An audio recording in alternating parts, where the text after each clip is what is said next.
saya telah memeriksa kembali dan memastikan bahwa surat pernyataan yang saya unggah itu sudah sesuai dengan format yang ditetapkan oleh instansi. Sobat calon guru semuanya, bagi teman-teman yang tidak lulus seleksi administrasi P3K 2024, di sini nanti akan bisa mengajukan sanggah pada masa sanggah. Nah, sehingga setelah kita mengajukan sanggah, maka otomatis ketika kita diterima sanggahnya, maka yang awalnya tidak lulus seleksi administrasi akan berubah menjadi lulus seleksi administrasi. Dan pada video ini saya akan berbagi pengalaman bagaimanakah cara sanggah seleksi administrasi P3K yang mana merupakan kesempatan untuk mengubah tidak lulus menjadi lulus seleksi administrasi. Bagaimanakah caranya? Silahkan simak video ini sampai selesai. Namun sebelum kita lanjutkan, perlu saya ingatkan, bagi teman-teman yang mungkin baru pertama kali menemukan channel Calon Guru ini, silakan klik tombol subscribe-nya dan aktifkan notifikasi loncengnya, sehingga jika Calon Guru menyajikan update informasi terbaru, kalian tidak akan ketinggalan informasi. Baiklah sobat calon guru semuanya, sebelum kita memberikan tutorial bagaimanakah cara sanggah P3K 2024, ada hal penting terkait tentang sanggah seleksi administrasi yang perlu kita ketahui bersama ya. Bahwasannya masa sanggah itu adalah merupakan masa melakukan protes dengan hasil keputusan panitia yang menyatakan pelamar itu gugur ya, atau tidak memenuhi syarat atau TMS. Yang benar di sini kita yakin bahwa kita seharusnya lulus, tapi mengapa kita tidak lulus ya? Dan masa sanggah ini bukan untuk memperbaiki data atau memperbarui data atau mungkin juga mengganti dokumen, tetapi hanya meminta kepada panitia atau tim verifikator untuk mengecek ulang data pelamar bahwa kita ini adalah meyakinkan ya melalui kalimat alasan sanggah bahwa nanti ternyata kita tuh harus dicek ulang dan diluluskan gitu ya. Nah, selanjutnya di sini nanti ada ketentuan, yaitu jika alasan TMS karena kesalahan dari pelamar, maka pengajuan sanggah itu jelas akan ditolak ya. Kalau misalkan kesalahannya itu adalah dari verifikator, tentunya dengan memberikan alasan sanggah yang kuat, maka nanti akan bisa lulus di pasca sanggah teman-teman. Dan berikutnya terkait tentang jadwal pengajuan sanggah P3K untuk yang saat ini kita masuki di tahap 1. Maka jadwal pengajuan sanggah P3K ini seperti yang teman-teman juga bisa lihat pada akun SSC ASN masing-masing. Yang mana di sini untuk pengajuan sanggah, nanti tombol ajukan sanggah ini akan muncul yaitu tanggal 2 November sampai dengan tanggal 4 November ya, sesuai dengan jadwal. Jadi setelah kita pengumuman kelulusan seleksi administrasi kan tanggal 30 sampai dengan 1 November kan. Kemudian masa sanggah ini ada 3 hari, yaitu tanggal 2 sampai dengan tanggal 4 November. Jadi teman-teman yang tidak lulus seleksi administrasi, silakan dimanfaatkan waktu selama 3 hari ini untuk mengajukan sanggah ya pada masa sanggah ini. Dan pastinya harus memberikan alasan yang kuat ya, dan pastikan bahwa kita itu sebenarnya sudah benar semua ya untuk berkas yang diupload maupun juga biodata yang diisikan.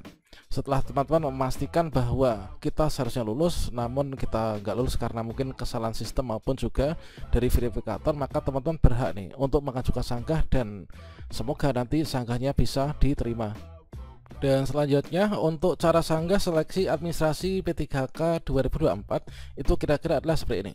Jadi pada jadwal yang tadi sudah kita sampaikan, teman-teman silahkan login ke akun SSC ASN masing-masing dengan cara kita memasukkan nomor induk kependudukan, kemudian kita masukkan password, kemudian kita masukkan kode captcha yang muncul. Setelah itu teman-teman silahkan klik tombol masuk ya. Nah, berikutnya teman-teman silahkan klik di bagian tombol ajukan sanggah. Misalkan saja di sini saya itu alasan TMS dari verifikator itu surat pernyataan tidak sesuai dengan format ya pada lampiran pengumuman. Nah, selanjutnya di sini teman-teman akan muncul tombol ajukan sanggah. Silahkan teman-teman klik saja tombol ajukan sanggah yang berwarna kuning ya. Nah, berikutnya setelah teman-teman di sini klik tombol ajukan sanggah yang berwarna kuning, berikutnya akan ada peringatan, yaitu Anda hanya bisa melakukan sanggah bila semua persyaratan ini tidak memenuhi syarat. Kemudian teman-teman silahkan klik saja yaitu tombol baiklah. Dan kemudian teman-teman nanti akan diarahkan yaitu menuju ke form sanggah. Yang mana di sini untuk form sanggahnya juga alasannya itu akan lebih spesifik lagi ya, misalkan seperti ini, yaitu terkait dengan surat pernyataan ya. Nah, ini yaitu TMS surat pernyataan tidak sesuai dengan format dari instansi. Nah, di sini adalah alasan sanggah. Jadi kita nanti menyanggah itu disesuaikan dengan alasan tidak lolos atau alasan TMS ya. Yang benar ini terkait tentang pernyataan. Jadi jangan sampai kita tuh sembarangan untuk menuliskan alasan sanggahnya. Misalkan saya itu adalah butir-butir dalam dokumen tidak lengkap sesuai dengan format. Jadi di sini kan untuk kita itu membuat surat pernyataan, itu kan kita itu harus mengacu pada format yang diberikan di instansi yang kita lamar masing-masing. Nah, kita tinggal mengisi biodata, kemudian kita tanda tangani dan juga diberikan materai ya, baik itu materai maupun juga materi tempel. Nah, selanjutnya teman-teman setelah di sini mengetahui alasannya apa, kemudian silakan dilihat ya. Di sini ada tombol lihat, silakan dilihat untuk dokumennya. Apakah dokumennya itu sudah sesuai dengan persyaratan instansi? Apakah benar teman-teman itu ada bagian yang dihapus atau enggak? Kalau misalkan tidak, kita yakin bahwa semua format sudah sesuai dengan instansi, atau mungkin juga kita tidak merasa melakukan hal-hal yang di sini membuat kita TMS oleh verifikator. Berikutnya di bagian alasan sanggah, di sini silakan dituliskan, yaitu alasan sanggahnya. Tentunya alasan sanggah itu juga disesuaikan dengan penyebab kita itu di TMS kan ya. Dan contoh untuk alasan sanggahnya adalah kira-kira mungkin seperti ini.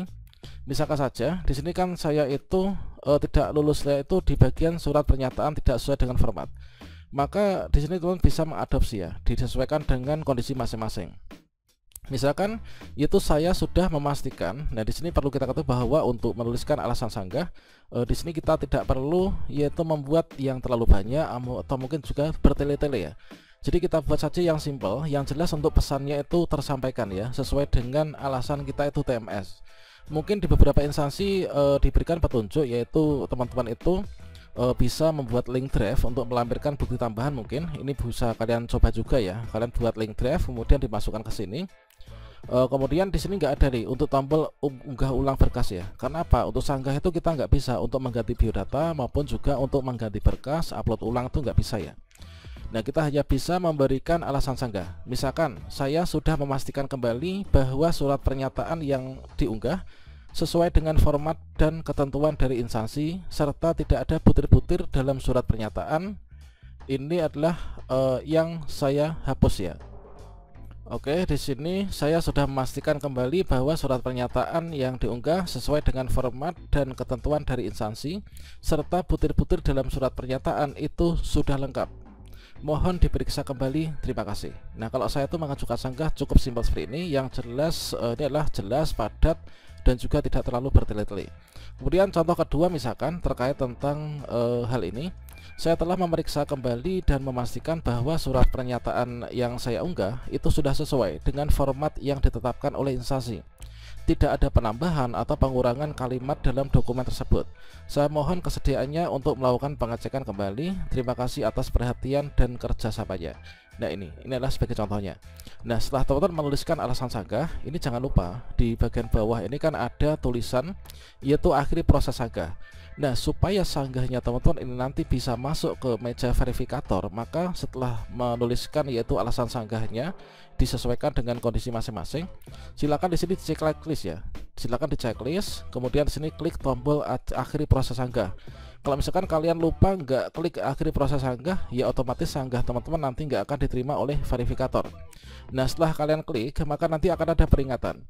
Setelah mengirimkan alasan sanggah, ini tidak diperkenankan mengedit kembali ya, ataupun menyanggah hasil berikutnya. Kemudian teman-teman silahkan klik iya. Nah, selanjutnya nanti akan ada notifikasi pengajuan sanggah berhasil. Ya, dimaksud dengan pengajuan sanggah berhasil bukan berarti sanggah kita diterima, bukan berarti sanggah kita diterima, namun artinya inilah sanggah kita itu sudah berhasil dikirimkan untuk diperiksa ulang oleh verifikator. Dan kemudian untuk mengecek hasil sanggahnya, ini contoh sanggah yang diterima. Nanti teman-teman bisa cek, bisa dilihat yaitu pada pengumuman pasca sanggah, yaitu tanggal 5 sampai dengan tanggal 11 November 2024. Nah, bisa jadi nanti pengumuman pasca sanggahnya itu tanggal 5, tanggal 6 maupun juga tanggal 11 itu maksimal ya. Nah, ketika teman-teman sanggahnya diterima oleh verifikator, nanti akan terjadi perubahan, yaitu awalnya TMS ini menjadi selamat Anda lolos verifikasi berkas ya.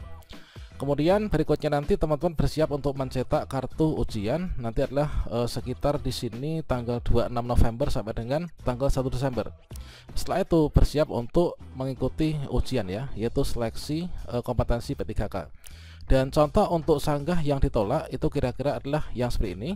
Ketika kita itu sanggahnya ditolak, teman-teman nanti di jadwal pengumuman pasca sanggah, maka nanti akan contohnya seperti ini, yaitu mohon maaf sanggahan Anda ditolak oleh instansi yang bersangkutan. Kemudian nanti akan disampaikan alasan tolak sanggahannya itu apa.